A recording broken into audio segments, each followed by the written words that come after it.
Samson Designs.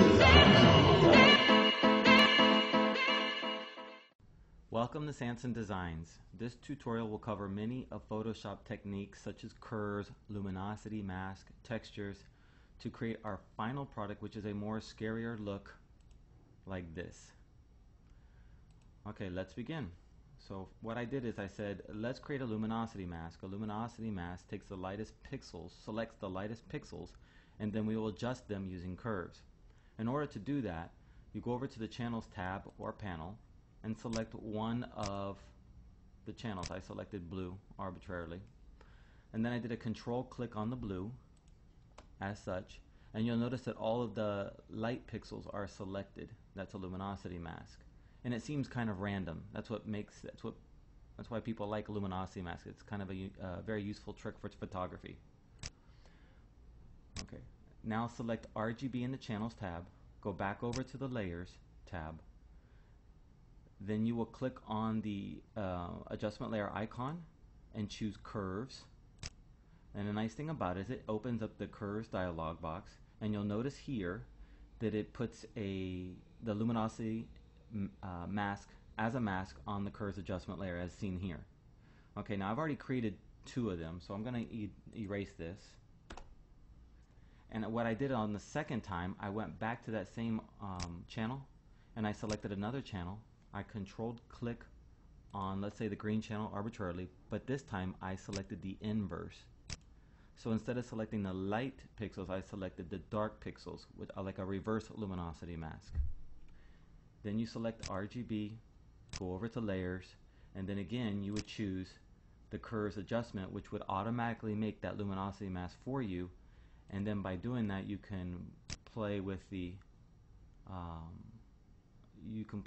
luminosity mask itself by adjusting the curve. Again, I'm going to erase this because I've already created two myself.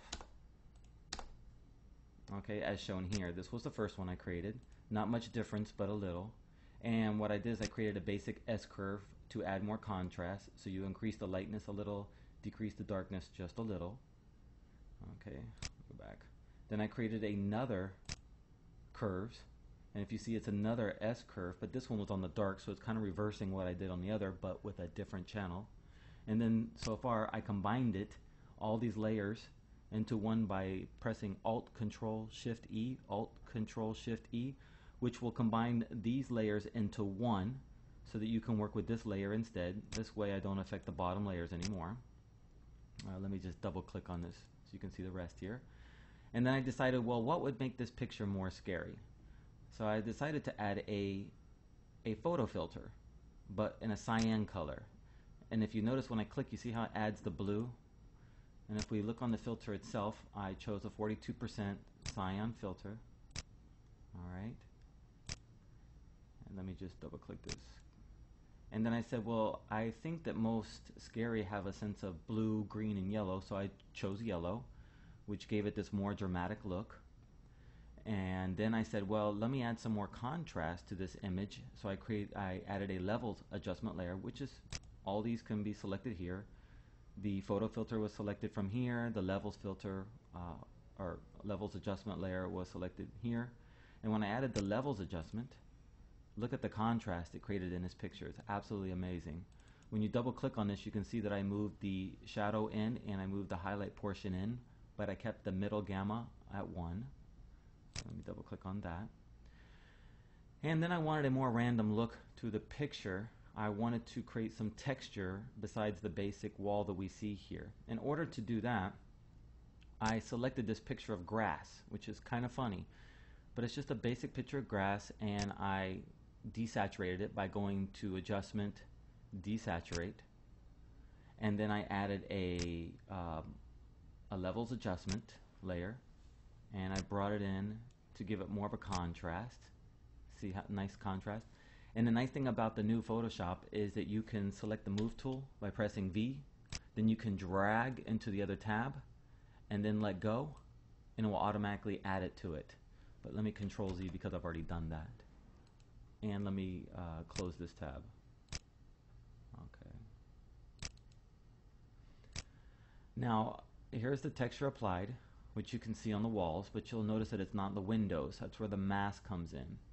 Anytime you paint with black, will conceal this, will conceal this texture wherever it's applied. So you'll notice that the window area, around the window area, and I can show you by, let's see if I press, I think it's the Alt. There's the mask. Press Shift on the mask and you can see how it goes across, and that doesn't look right. So I created a little mask to get rid of that.